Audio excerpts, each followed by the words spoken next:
When I was a couple weeks short of my 70th birthday, I started thinking about my mother's mother, who lived to be 100, and her mother, who lived to be 102, and my father, who lived to be 90, longer than anyone we had ever heard of in his family. I began to think that maybe our generation could be the first to routinely live to be 100. When I talked about this at family dinner one night, my granddaughter, who was 5, said, "What are you going to do for the next 30 years, Grandpa?" Hello, I'm Dr. Janet Price. And I'm Greg Kaloustian. And we are Oldish. And this is our podcast, Oldish. If you're oldish or know someone who is, please join us every week for conversations amongst ourselves And our special guests about what it means to be oldish in the 21st century. If you ever wonder whether you're getting old, you're oldish. What are you going to do for the next 30 minutes?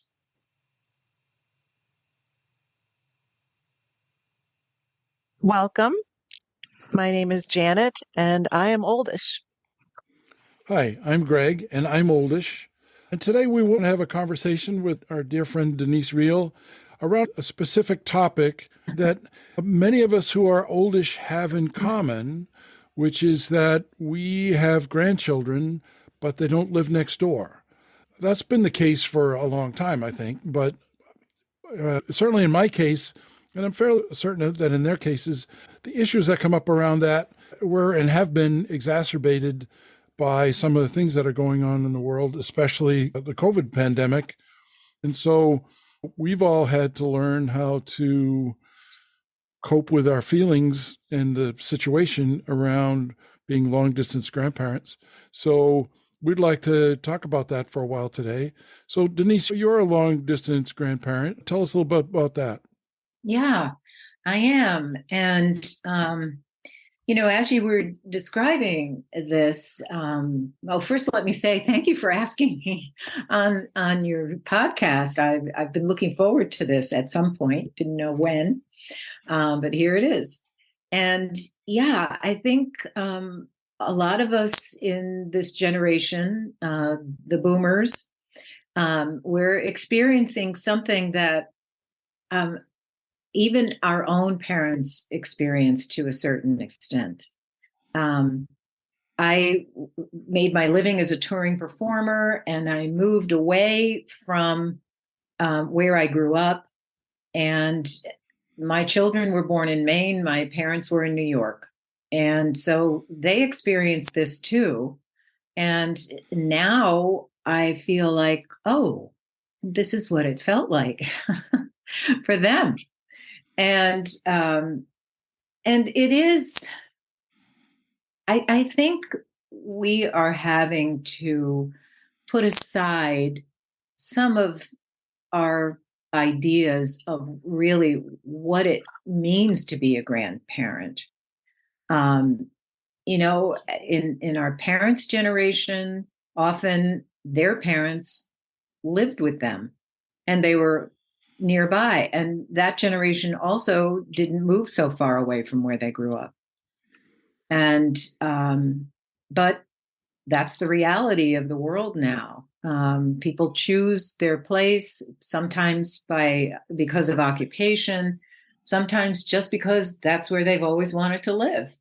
And there's not as much, hesitation to say, oh, I can't move away from my parents. On the other hand, I did make it a point to get my children to see my parents, their grandparents. And my situation is that I have 2 children. One of them is married with children, and the other is not. And the one that's married lives in Costa Rica, which is a beautiful place. And up until the COVID hit, I had been visiting Costa Rica twice a year, and they had been coming to the States a couple of times a year. And that wasn't ideal, I don't think, in any of the grandparents' mind, but it was joyful. They were joyful visits. And there was an excitement about this new place that they were living and how I could get to know what it was like there. And so that was pretty nice. And then my last visit there was in 2019. And after that, I have not seen my grandchildren in person. However, my daughter-in-law wrote me and said, how would you like to read to the kids once a week? And I thought, yeah, I can do that. That would be great. Because now I make my living teaching people how to read out loud. So I had the skill, and I certainly had the desire. So they were 6 at the time. They're going to be 10 in April. And ever since they were 6, I've been reading to them. And it's just been a wonderful joy. I've read over 60 books to them. And they love it. They're attentive. They ask questions. They're excited about the content. I mean, we have a great exchange. It's not like giving them a hug or kissing them. But what we did is we came up with a very special goodbye at the end of our call. And we would get very close to the screen and rub noses. And then we had little ways of saying, I love you. Like they would do this, they would do this, and well, you're not going to see that by saying this. They would, make little heart icons with their hands. And they were always long goodbyes. And it was just very joyful. And one other thing that I realized is that time of talking with them on the phone, and it usually went about 2 hours, I had them all to myself.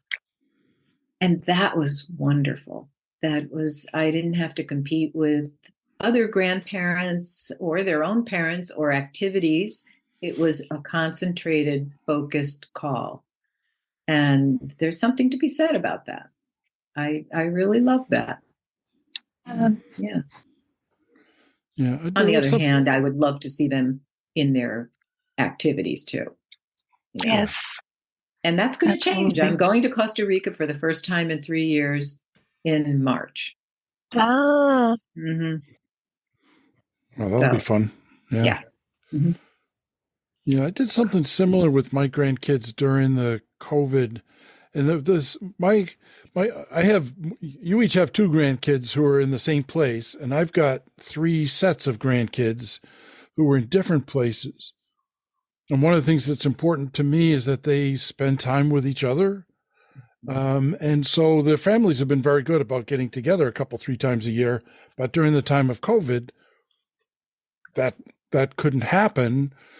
But one of the things that I noticed early on was that they were all spending time during their classes doing what we're doing while we're recording this. Is we're long distance conversationalists here. We're in 3 different places. Mm-hmm. And the Zoom and other applications like Zoom, FaceTime, and Skype and whatever really came in handy that we could, and they were very familiar with it because that's how they were going to school then.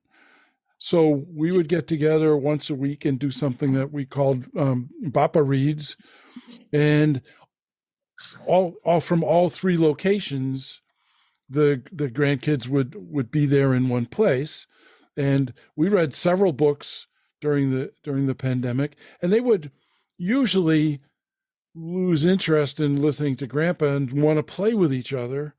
And so they got to play with each other long distance. And so I got to observe the cousin magic long distance, which was, that to me was every bit as good as reading the stories to them. That really meant a lot. Now your grandkids are in the same place and they're seeing each other all the time, and maybe they'd rather be long distance siblings sometimes. Well, but the technology's made a difference. Yeah. What's interesting with these kids is they're twins, a boy and a girl. And one thing that I did get to observe as they were growing older, I started out when they were 6, and pretty much they liked the same thing most of the time. But now that they're approaching 10, I can see their individuality and how they're not just twins. And if I didn't have the Zoom calls, I wouldn't really get to see that. I'm very grateful for Zoom. And grateful that I'm in a generation now that is experiencing this from a distance. And it's valuable. It's so valuable. And to keep up with I had to get a Zoom account. I had to learn how to, share documents and all that, which was a learning curve for me. But one that turned out to be easy. And I think it was because there was so much desire behind it to do it and communicate, But now I see these kids are really individual. They're just fabulous individual people who happen to arrive on the same day. And that's a whole new view of twins for me. Yeah. So I've enjoyed that part of it too. Janet, your grandkids are also far away, and you've had some similar but also some different experiences. So what's that been like? Sure. Well, Denise, I love what you said about, that your experiences included putting aside what it means to be a grandparent. And that has been so my experience. So I have 2 grandchildren, brother and sister, with my oldest son and his wife in Sweden. And so I had a very similar experience to you of that I would go out 2 times a year, around Christmas, a little bit after Christmas and around their birthdays. And then COVID hit, and I didn't see them in person until this past summer. And I had grown up with a grandmother that was such an important person in my life. She lived about 3 hours away, but we saw her a lot. She came to our house. We went to their house, her house. And I grew up thinking, first of all, that I felt like my mother would probably be a really good grandmother because her mom had been such a good grandmother. And then my mother unfortunately died before I had kids. So then I started thinking, I'm going to be a really great grandmother someday because I had this wonderful model. And my grandmother meant so much to me and was such an important part of my life that I was looking forward to that. And so having to put aside what it meant to me to be a grandparent has been an ongoing in and out struggle. Like at first, I was just so unhappy and about it and feeling like somehow I needed to be in their lives and I was going to figure it out and I was going to go there as often as I could. And so little by little, letting go and being thankful for technology and that I could see them in between visits and actual visits. And but then when that seemed to be okay, like I went through that process, I let go. I was grateful for the technology, was able to look forward to those joyful moments, as you were saying, and then to let go. And partly for me, to really work on and focus on the moment, being in the moment. While I was there, these were the moments. When I left, that was okay. And then when COVID came and I didn't go for 3 years, when I went this past summer, it felt like I had to start all over again. I was so surprised. Like I was very anxious leading up to the trip, anxious about this is not going to be long enough. And it's been so long. What will it be like? And then I'm going to have to say goodbye. And I had to start all over again with kind of relearning, be in the moment, enjoy what it can be, and be thankful for everything else that it can be. Yeah. Yeah. Well, I realized that after a while of getting into this, and also there's a big transition between 6 and 9 or 10. And I was concerned, like, I'm not around them. I don't know what they really like. And how much longer can I read to them? What are we going to do? I started thinking about things like that. And the ideas started to really flow. And I think this, again, has to do with desire. We want this. And Yes. it's a strong desire to be with your Yes. grandchildren. Yes. And if this is the way you can do it, let's get creative about it. Exactly. So I found a website, the National Geographic Kids website, and I started sharing the screen with them, and we would actually play games together. We would, talk about some of the issues that were put forth on that website. Mostly it's nature and animals, and they have little quizzes, and you can decide what kind of animal you are they ask questions and the kids answer. We laughed a lot. And the other thing is that we shared our like interests. Like my granddaughter both of them love to collect shells, and I have a shell collection. So as soon as they started to bring out theirs, I said, "Would you like to see mine?" And they said, "Yeah, let's see yours." And then we were showing each other our shells. I mean, it felt like I was in the same room as them. And I know a lot about them, more than I thought I would be able to know. And so I don't really feel like I've missed out on anything. Of course, I'd like to be with them, and I will in March. But this has been a wonderful learning curve for me. And in so many ways, as you said, thinking differently about being a grandparent, but also technology. And for them, of course, it's second nature. They've had a phone. They've looked at their own pictures on a cell phone when they were 6 months old. Yes. Yes. And I envy it. I envy that, you know.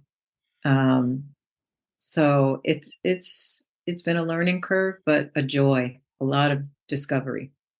I had that experience of my background is early childhood development and child development. So the last time I'd been able to go before the pandemic was right after. So my grandchildren are 5 and 3 at this moment. And so when I got to go right after my grandson was born, and then that was it, everything was shut down. And so my fear or sadness or letting go was that he didn't know me. And even though I could do FaceTime, when he was really little, he had no idea what that was. And then when he was older, he could see this face on FaceTime, but I felt like you don't know who I am really. And knowing about, just wanting to hold him and wanting, him to smell me and, have all those experiences, which we were just not going to have. And so I'm encouraged by your stories because I'm looking forward to them as they get older and the things that we'll be able to do more than even now. Yeah. I was encouraged by something a friend of mine told me. She said that her daughter had 2 boys, and she lived on Bainbridge Island in California, and my friend lived in Maine. And she, at the time, was kind of caring for her husband, who wasn't well. So she wasn't able to travel a lot to see the boys when they were little. Her daughter would come east, but, stay for 4 days or something and then go home. And she said that she often thought, "Oh, I'm not going to have a relationship with these boys." But she told me recently, she said, "I am very close to my grandson, one of my grandsons, we write each other, we call each other, and we really have a lot in common. And we've discovered this about both of us have discovered about each other. And it really put to rest these fears. Like my grandkids are not going to know who I am. And they're getting to know each other. And so it can happen. It can happen at any stage of a relationship, I think. Yes. Yeah. Yes. So I think it is trusting, again, just I think that, what you said about putting aside what we thought it would mean to be a grandparent and then creating what it can mean, and trusting about relationship and the power of family, and that these kids are growing up in this world. So for them, probably seeing our faces is just what they're used to. Yeah. How about you, Greg? Have you discovered that? Anything new? I mean, you're closer. You get to see them in person. Well, some of them I do. Fairly often, I've got 2 sets of grandchildren who live in New England, so they're essentially within driving distance. So except for during that couple of 3 years of the COVID pandemic, I pretty much could go see them anytime I want to, and vice versa. So there's a lot of visiting.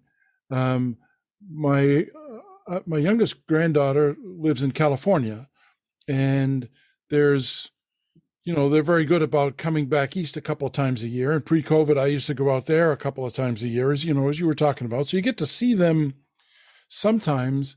But I started off my relationship with my granddaughter in California fairly early on, because her parents would call me via FaceTime.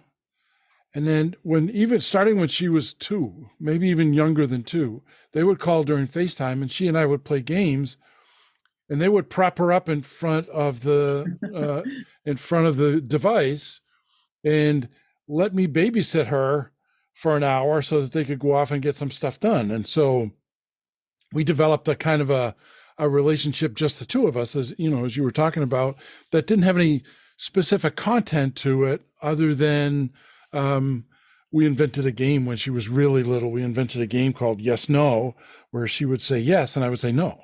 And then I would say no and she would say yes. And we would just carry on like that for 15 or 20 minutes, totally nonsensical. But now that she's a little bit older, she has permission to call any of her grandparents via FaceTime anytime she feels like it. So the technology has allowed us to have a more spontaneous kind of a thing, rather than just, it's a scheduled thing. Here's, we're going to get together at 3:00, and I'm going to read, something structured like that. Right. It's like, I'll just get random calls from her. Not so much anymore now that she's back in school, but certainly when she was, doing her school at home during the COVID, just almost any time during the day or night, my phone could go off and it would be her calling up just to chat. And sometimes I would know that she was calling me because she called her other grandparents and they didn't answer. So she would cycle. She would cycle through until she got somebody. So there's relationship developing more spontaneously, possibly because of the distance. The kids that are closer, there's not as spontaneous. It's like it's the closest ones live an hour away, and so I got to plan on when am I gonna have that 2 hours plus the time to actually visit. So we usually wait till there's a reason before those visits happen. Sometimes they just come up. But one of the things that based on something that you guys said earlier is figuring out being a grandparent, figuring out what does that mean? How do I grandparent?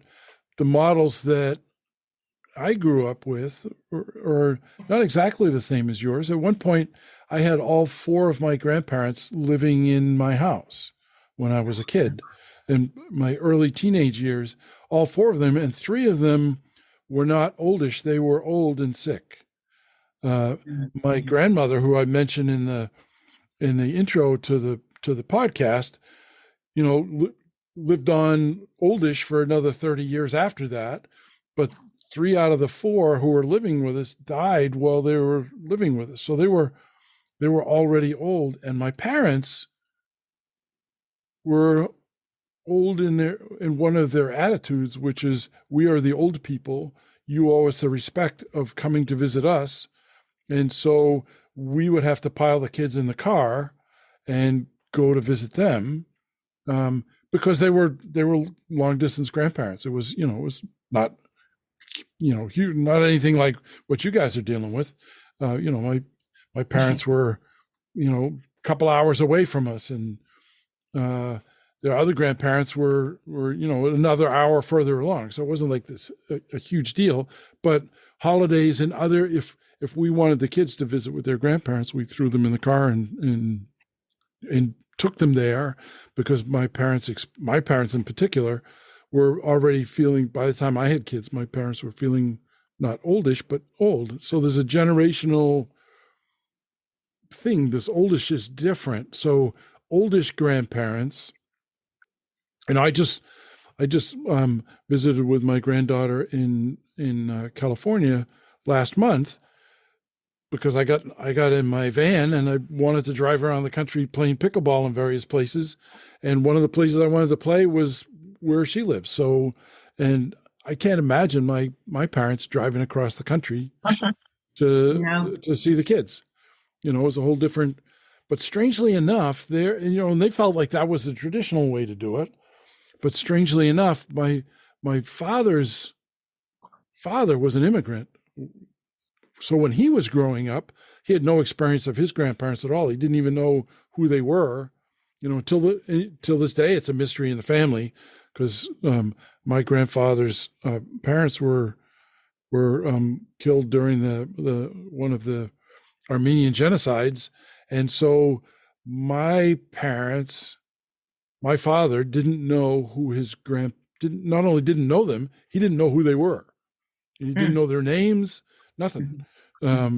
So the learning to be a grandparent while learning to be oldish, I think is possibly one of our challenges.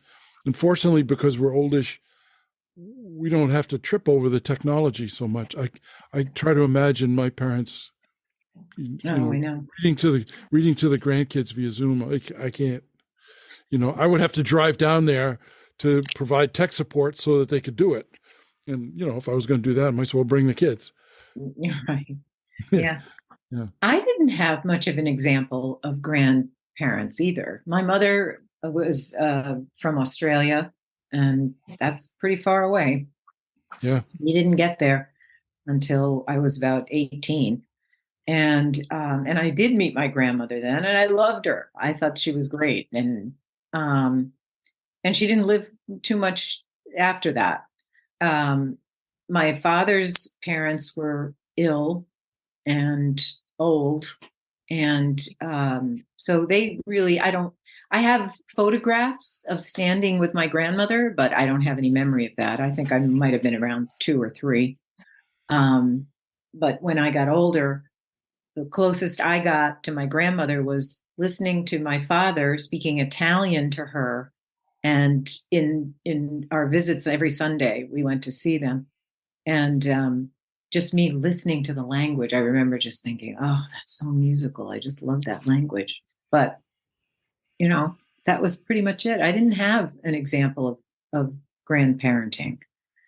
But I have experienced those spontaneous moments that you're talking about with your granddaughter. I'll just be going about my day, and all of a sudden I hear a little ping, and it's a different ping because they're on WhatsApp and not on a regular phone here. And I'll see it's Carter, and he's saying, "Good morning." That's it. Good morning. I'm like, oh, Carter, it's Carter. Yeah. No matter what I'm doing, I drop it.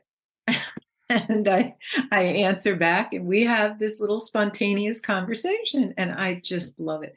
The excitement that generates is, it's beautiful. And I'm not sure I would experience it the way I do if I saw them all the time.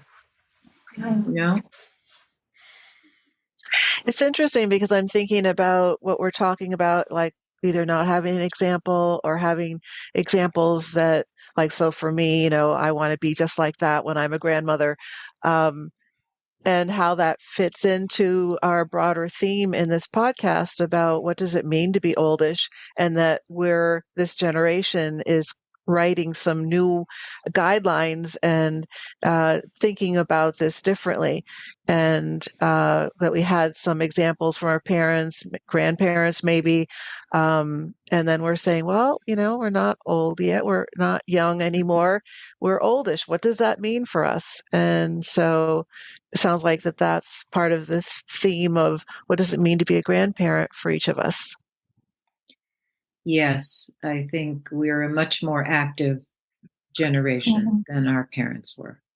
Yes. And probably will remain that way unless we can. Yeah. Exactly. Yeah.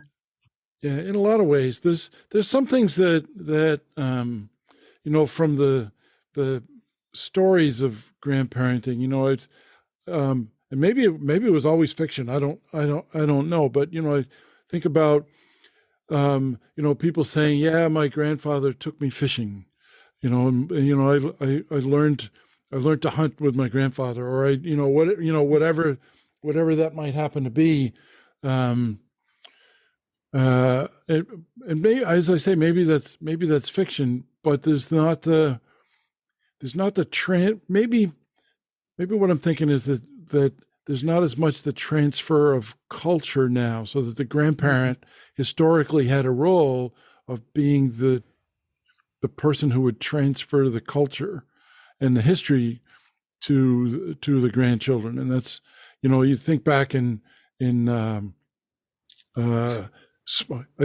think of it as kind of smaller days back when, people lived in villages and who would teach the children about the history of the village would be the elders and the grandparents.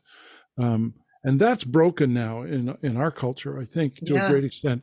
Not 100%, none of, I get concerned sometimes when we talk in our podcast about, we're oldish but we're healthy, we're physically healthy, and we're capable of doing things. But that doesn't mean that that's the case necessarily for everybody.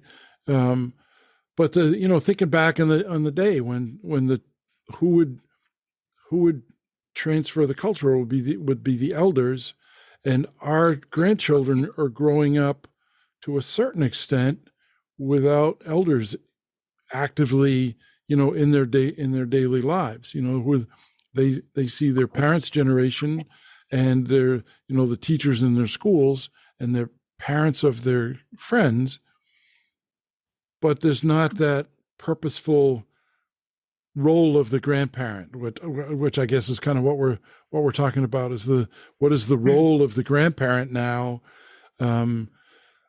especially if the grandparents aren't sedentary. Yeah, and they have Google. Yeah. Grandpa Google. So Google.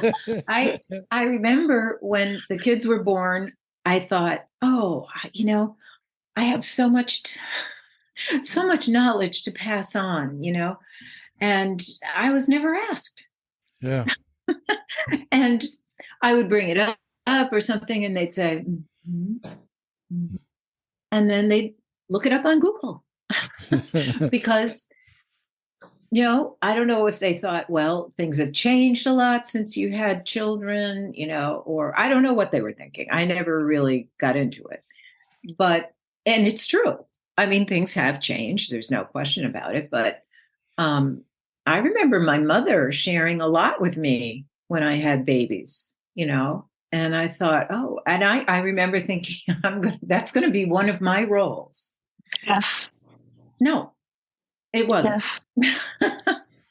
That's been hard for me since this is my work, and has been for over 40 years now. And so to have my son and his wife not want any input from me about parenting is interesting. But I think, something you said, Greg, that I think is so fascinating about, what is it that we do pass down to or what can we pass down to our grandchildren, since they have our children and grandchildren have access to Google and all sorts of things a lot of things we don't even know about, technology. And it just made me think about, what do we have to offer? And I guess that again is like an oldish thing now of shifting what it means to be a grandparent, that we're not, uh, it's not our role anymore to teach our grandchildren how to cook or how to hunt, but we are wise and we have lived this long, and so it might be that what we have to offer and the culture that we have to pass down to our grandchildren is more internal. Like what are joyful moments? What does it mean to have emotions and feelings? How to guide them just around kind of values, mores, um, that they're then going to figure out on their own. But I think about times when I'm even on FaceTime with them, and whatever it might be, they want to show me what they just made, or, my granddaughter wants to show me her latest dance steps now that she's taking ballet. And, I believe so strongly in the power of seeing someone and the power of, like you said, both of you, about spending this uninterrupted, focused time. Those are the things that we can offer by noticing, by commenting. Sometimes I even say, the oldest one always wants all of the attention and wants to take over everything that her younger brother is doing. So recently he made a little chair, a little seat with the pillows, and she immediately swooped in and, this is my seat. I like, these are my pillows. And her brother tends to recede a little bit. And I was able to say, your brother just made that.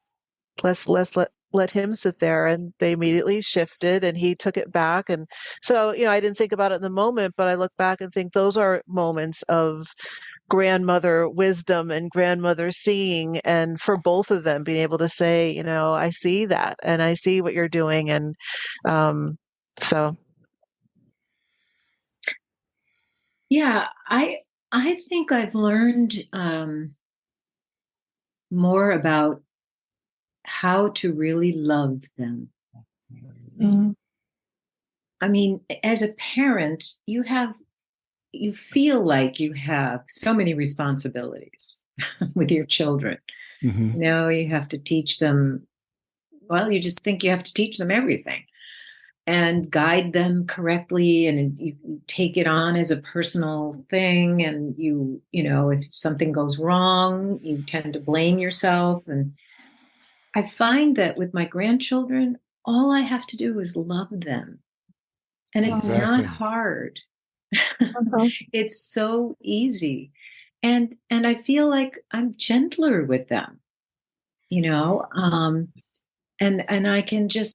and I can appreciate what they say, because even though my guys are twins, we have issues like that too, where somebody wants to be the focus all the time and the other isn't. And we've had conversations about that, um, gentle conversations, Uh-huh. really nice, and so that the one who wants to be center stage realized. And recently, when I had a call, um, one of them was telling me all about this experience they had, and they had both had the experience.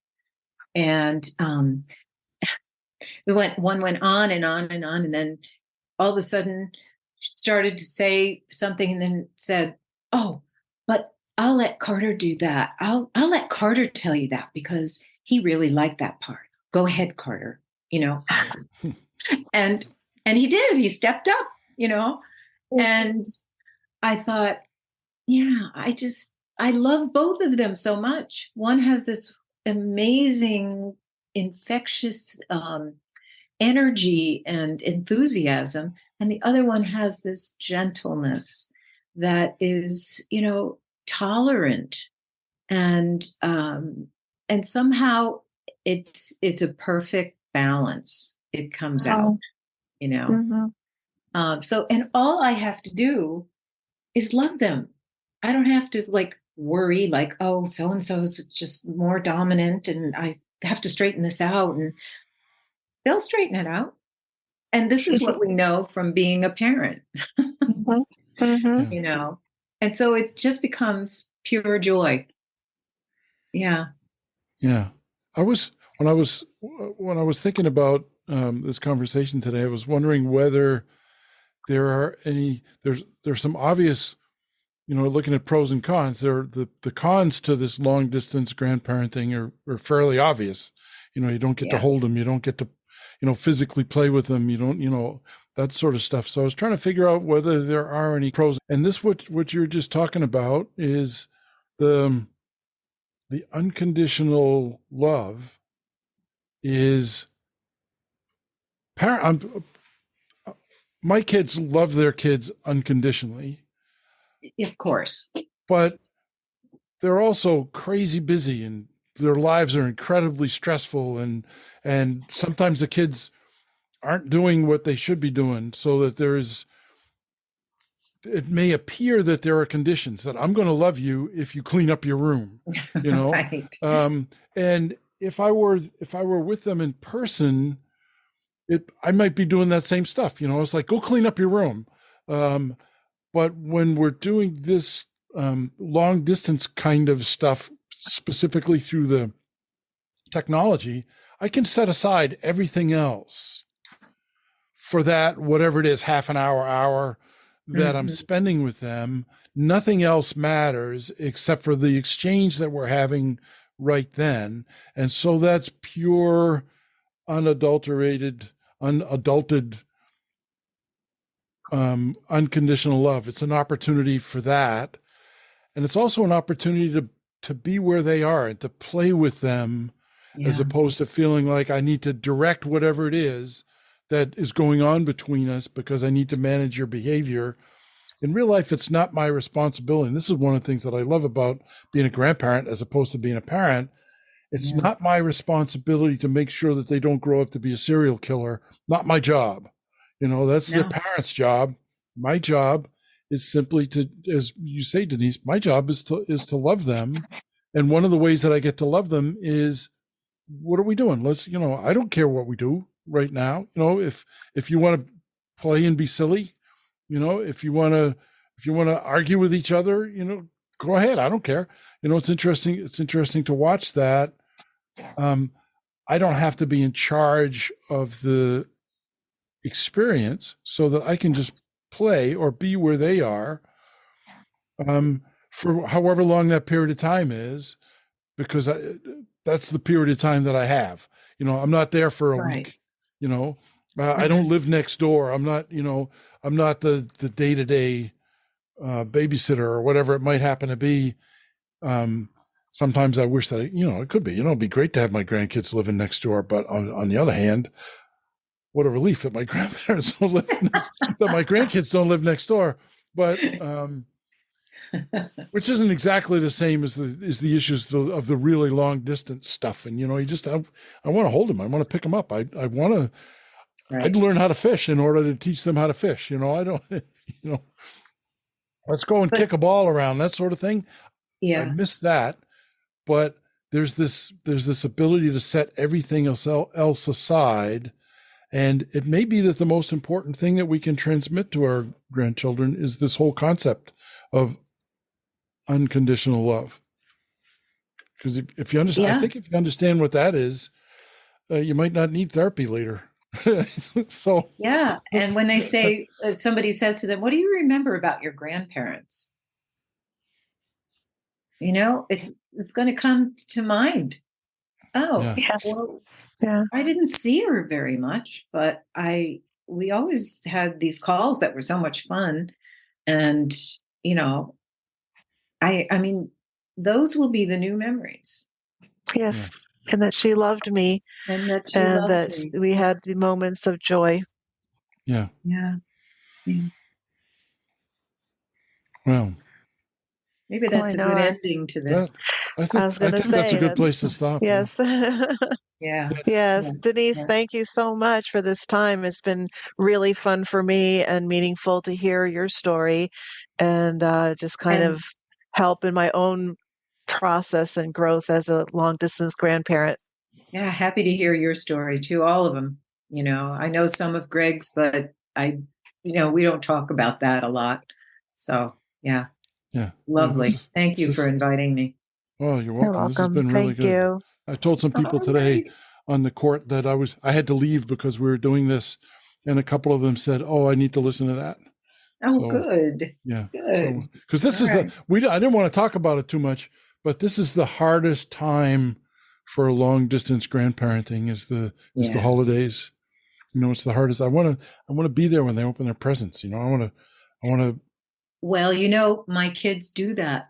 I don't see them opening all of their presents, but when it comes to my presents that I sent them, they do We do that. They that too. call me and Yeah. I watch them open. And We do that too. We do that for birthdays and yeah, Christmas. yeah, Oh, yeah. good. Well, I'm glad I brought that up before we went away. Oh, good. Yeah, yeah. Okay, great. Well, All thank you right. very much. This has been really sweet, and Okay. I'm Look glad forward to we were seeing able to you do in this. person sometime, Janet. Yes, I look forward to that too, Denise. Yeah. Okay. Me All too. right. Bye. Bye. Okay. Bye-bye. That's it for now. Thanks for listening. If you enjoyed our conversation with Denise Reehl, please tell a friend. We've added a comment section to our episode pages at www.oldish.me. So if you have a comment, please let us know. We'd especially like to hear guest requests. We hope you have a wonderful, safe, and happy holiday season. We'll be back in a couple of weeks for Season 2. Don't forget to visit our show notes at www.oldish.me for more information and links to easy way to support our podcast.